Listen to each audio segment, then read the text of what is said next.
Hi friends, ఇప్పుడు చూస్తున్న vehicle వచ్చేసి బడా దోస్త్ i4 వెహికల్. బాడీ దేని కట్టించాడంటే ఇది పోల్ట్రీకి సంబంధించింది. చిక్స్ ఉంటాయి కదండి, కోడి పిల్లలది, దాని పర్పస్ కట్టించిండు. బడా దోస్త్ పైన బాగా సూట్ అయింది బాడీ. ఇది హైట్ వచ్చేసి 10 feet వరకు ఉంటుంది. జాలీ బాడీ ఇది, నేషనల్ పర్మిట్ వెహికల్ ఇది. వెనక సైడ్ డోర్లు వచ్చినాయి, back side all India permit వస్తుంది చూడండి. వెనకాల కింద కూడా బంపర్ వచ్చింది వెనకాల సేఫ్టీ కోసం. ఇది మీకు లోపల కూడా చూపిస్తాను. లోపల హైట్ 10 feet వరకు ఉంటుంది. లెంత్ వచ్చేసి 9.8 feet ఉంటుంది. అంటే ఇంత హైట్ కట్టించుకోవడానికి కారణం ఏంటంటే ట్రైల్ వస్తాయి, వాల్యూమ్ ఎక్కువ ఉంటుంది, వెయిట్ తక్కువ ఉంటుంది. అందుకనే ఇంత హైట్ కట్టించుకున్నాడు కస్టమరు. బరువు తక్కువ ఉంటుంది, ప్లేస్ ఎక్కువ ఆక్యుపై అవుతుంది.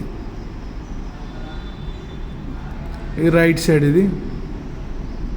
ఓకే ఫ్రెండ్స్, వీడియో నచ్చినట్టయితే షేర్ చేయండి, లైక్ చేయండి, సబ్స్క్రైబ్ చేసుకోండి. Thank you friends.